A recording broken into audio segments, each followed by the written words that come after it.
Hello everyone, आज हम लोग डिस्कस करने वाले हैं सी सेट के एग्जाम का जो अभी आपका रीजनिंग का सेक्शन हुआ है, तो उसे हम फटाफट डिस्कस करेंगे। जो आप आज आप पेपर देकर आए हैं उसी के बारे में डिस्कशन होने जा रहा है, तो फटाफट जल्दी से कनेक्ट हो जाइए और सेशन को डिस्कशन पे लेकर जाते हैं।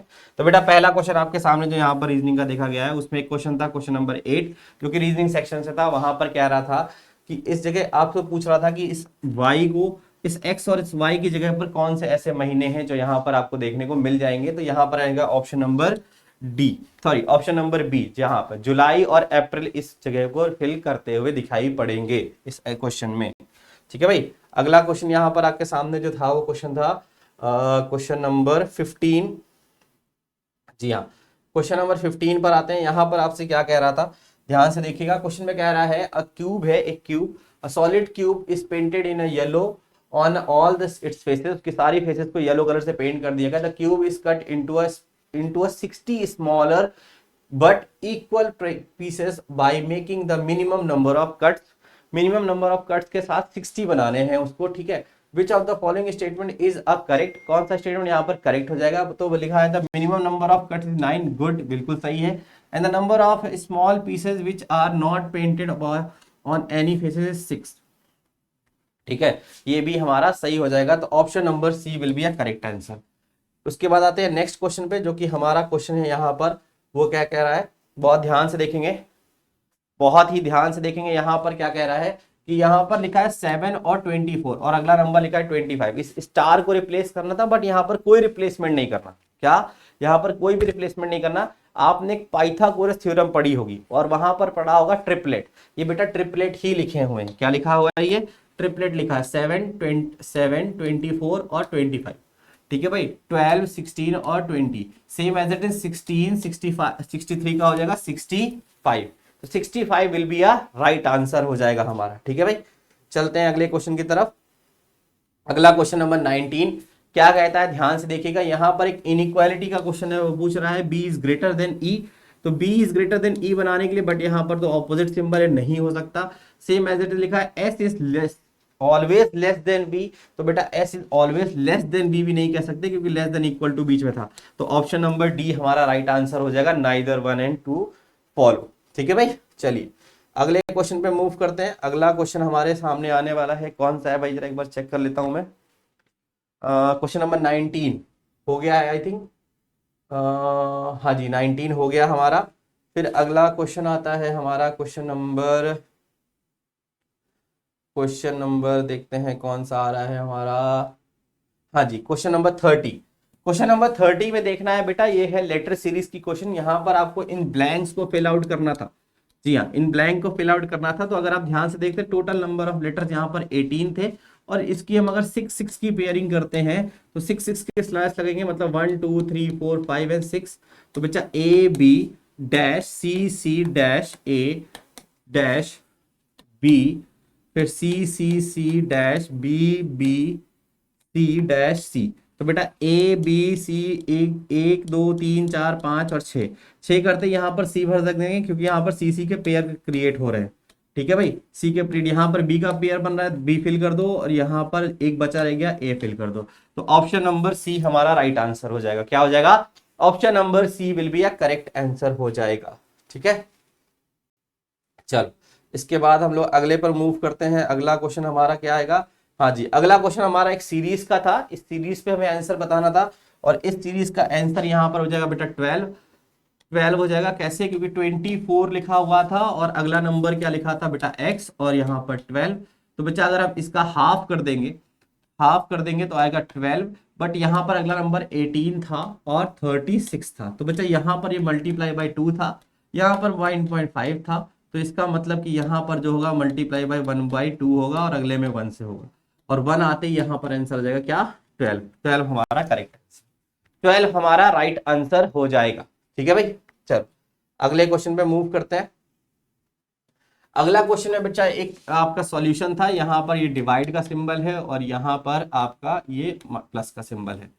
इन सबको जब आप रिप्लेस करने जाओगे इन लेटर्स की मदद से, तो आपको वो लेटर्स बताने थे जो यहाँ पर फिल आउट करने थे। तो वो लेटर्स हमारे हो जाएंगे Q R P S. Option number B हम भर देंगे तो हमारा आंसर इक्वल टू में आ जाएगा। ठीक है भाई, चलिए अगले क्वेश्चन को देख मूव करते हैं। अगले में मूव करते हैं। अगला है क्वेश्चन नंबर हमारा 38 के बाद हमारा अगला नंबर आएगा, किसमें बेटा आएगा? 38 के बाद में भी हमारा क्या है, एक बार जरा मैं देख लेता हूँ, 49। हाँ जी, 49 नंबर पर आ जाते हैं। एंड 49 नंबर बच्चा, यहाँ पर आपको वही फिर से क्वेश्चन है कि बताना है कि कौन सा स्टेटमेंट कंप्लीट करेगा या चीजें बताएगा। यहाँ पे लिखा है the mobile phone has been stolen and there are 3 suspected, ठीक है, PQR, and they question knowing that the only one of them guilty, इनमें से कोई एक गिल्टी है बाकी नहीं है। यहाँ लिखा है पी क्या कह रहा है? I did not steal and Q stolen, ठीक है, ये किसी पर थोप रहा है। R did not steal, I did not steal, यहाँ से भी कोई कंफर्मेशन नहीं हो रहा। क्यों कह रहा है कि आर ने भी नहीं करी है, आई ने भी नहीं करी है, and I did not steal and I do not know who is it, तो बेटा कैन नॉट बी कंक्लूडेड, किसी को हम कंक्लूड नहीं कर सकते। अगले क्वेश्चन पर आते हैं, क्वेश्चन नंबर 50 पर, जिसका आंसर हो जाएगा बेटा बोथ आर राइट। तो आंसर इसका होगा बोथ आर करेक्ट। इस पूरी डिटेल को पढ़ेंगे और हम अपने आंसर को फाइंड कर सकते हैं। अगला क्वेश्चन आता है हमारा, क्वेश्चन नंबर यहाँ पर आएगा आपका 55 नंबर। हाँ जी, 55 जो है बेटा वो एक ब्लड रिलेशन का क्वेश्चन है, और यहाँ पर आपको ब्लड रिलेशन बताना था। यहाँ पर क्या करना है, आपको फ्रेमिंग करनी पड़ेगी। लिखा है पी जो है वो ब्रदर है बेटा किसका? क्यू और आर का। पी जो है वो ब्रदर है क्यू और आर का, उसका जेंडर हमें कंफर्म नहीं है। लिखा है एस जो है वो मदर है किसकी? क्यू की, ठीक है, सॉरी आर की, और टी जो है वो फादर है, ठीक है। अगर ये कंडीशन है तो ये दोनों हस्बैंड वाइफ हो जाएंगे 110%। इस हिसाब से लिखा है पहले में S and T R couple, बिल्कुल सही हो जाएगा। फिर बोल रहा है क्यू इज टी सन, तो क्यू का तो जेंडर ही कंफर्म नहीं, गलत है। T is Q's father, T जो है वो क्यू का फादर है, ये बात सही है। एस इज पीज मदर, ये भी सही है। R is T's daughter, R का जेंडर कंफर्म नहीं है, एंड पी इज सही है। तो बेटा ऑप्शन आ जाएंगे क्या? 4 वाला। 4 हमारे सही है, जो कि ऑप्शन नंबर सी में दिया हुआ है, ठीक है। चलिए अगले क्वेश्चन की तरफ मूव करते हैं।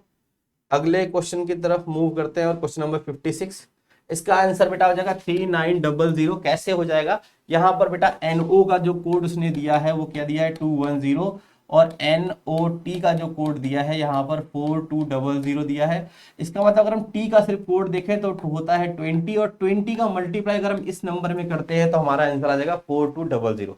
इसका मतलब कि जो भी प्लेस वैल्यू है उसी का मल्टीप्लीकेशन करना है।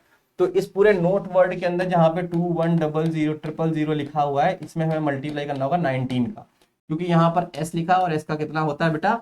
S का 19 ही होता है, ठीक है। तो 3900 हमारा राइट आंसर हो जाएगा। अगला क्वेश्चन जो हमारे सामने है बेटा वो है किसका? कॉमन कोडिंग का। किसका है? कॉमन कोडिंग का। यहाँ पे हमें कॉमन निकालना था, जो भी लेटर्स ऊपर, इसमें सारे के सारे आपको लेटर्स मिल जाएंगे, उसी को रखना था। तो YEMEN, तो Y का जो कोड हो जाएगा बेटा 7 हो जाएगा, 1813 हमारा राइट आंसर है, ठीक है। चलिए नेक्स्ट क्वेश्चन पे चलते हैं। अगला क्वेश्चन है हमारे पास, ये रहा। इस क्वेश्चन में देखना है कि हमें क्या करना था। तो बेटा इनके बीच का जो डिफरेंस है वो सारे के सारे क्या है? प्राइम नंबर्स में डिफरेंस है। किसमें है? प्राइम नंबर्स में है। और यहाँ पर 18 के अंदर हम 11 को ऐड करेंगे तो वैल्यू आ जाएगी 29, जो कि ऑप्शन नंबर सी में थी।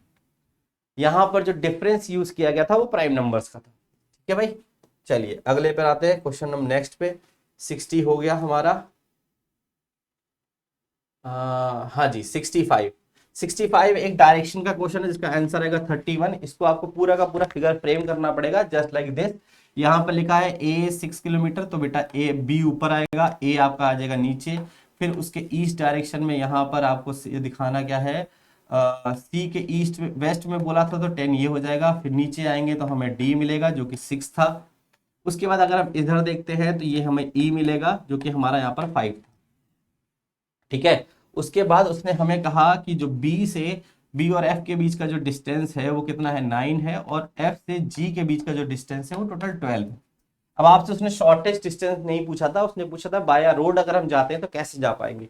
तो बेटा यहाँ पर D से लेकर F तक जाना था, इसको जोड़ लेना है। 6 + 10 + 6 + 9, इन सबको ऐड करने पर वैल्यू आ जाएगी 39, ठीक है। सॉरी 31 हमारा करेक्ट आंसर हो जाएगा, ऑप्शन नंबर सी।